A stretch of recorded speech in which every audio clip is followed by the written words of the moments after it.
우리나라 상속세는 상속재산 전체의 세금을 매기고 이를 상속인들이 공동으로 책임져 내게 돼 있습니다. 이런 구조 탓에 분쟁도 자주 발생하는데요.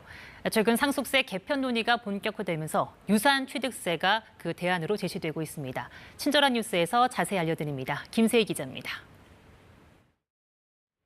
상속재산 10억 원까지 공제해준다는 상속세 과세 기준은 1997년 만들어져 27년 동안 한 번도 바뀌지 않았습니다. 상속세는 이제 부유층이 아닌 중산층의 문제라는 말까지 나오고 있는데요. 부의 대물림을 막는 효과보다 중산층의 세 부담만 늘리고 있다는 겁니다. 이런 가운데 최근 상속세 개편 논의가 본격화됐습니다. 공제 한도를 늘리거나 세율을 내리는 방안 외에도 관심을 끄는 건 상속인 사이의 분쟁까지 부르는 과세 방식 개편입니다. 지난해 10월 230억 원의 자산을 남기고 숨진 김모 씨.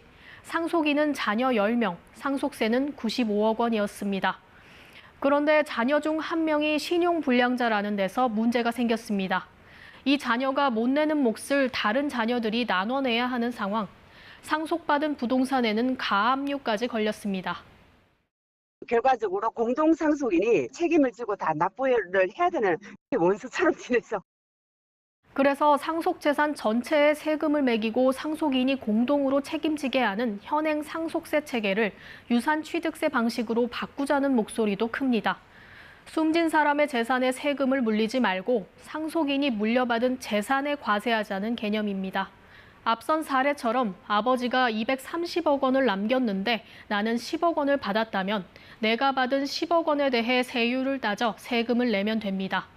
분쟁을 피할 수 있을 뿐 아니라 세금이 매겨지는 몫인 과세 표준이 줄며 세율이 내려가 감세 효과도 예상됩니다. 그렇다면 유산취득세 방식으로 제도가 바뀔 경우 세금을 얼마나 내게 될까요? 상속재산 규모와 상속 대상이 되는 가족 구성원의 수에 따라 다양한 결과가 도출됐습니다. 배우자 1명과 자녀 2명이 상속받는다고 가정했습니다. 공제 한도는 지금과 똑같이 설정했습니다. 먼저 10억 원을 상속하는 경우입니다. 지금 방식대로라면 상속세를 내지 않지만 유산취득세일 때는 714만 원을 내야 합니다.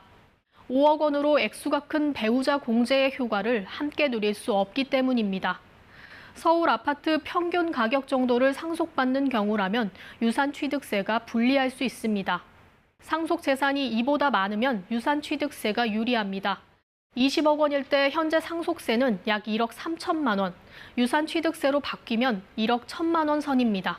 2천만 원을 덜 냅니다. 상속액이 늘수록 세액 감소폭은 커집니다. 상속 재산을 나누면서 과표 구간이 한 단계 아래로 내려갈 수 있기 때문입니다. 문제는 가족 숫자입니다. 유산취득세 구조상 상속받는 가족 수가 많을수록 유리할 수밖에 없습니다. 실제로 배우자 1명과 자녀 1명뿐인 경우 자녀 1명당 공제 한도를 5억 원으로 올려도 상속재산 50억 원까지는 현재 방식이 더 유리합니다. 자녀 1명이 일반적인 지금 세대에는 유산취득세 전환이 반갑지 않을 수 있다는 얘기입니다. 전문가들은 중산층의 세 부담을 줄이기 위한 개편이라면 유산취득세 전환 시 각종 공제를 함께 보완할 필요가 있다고 지적합니다. KBS 뉴스 김세희입니다.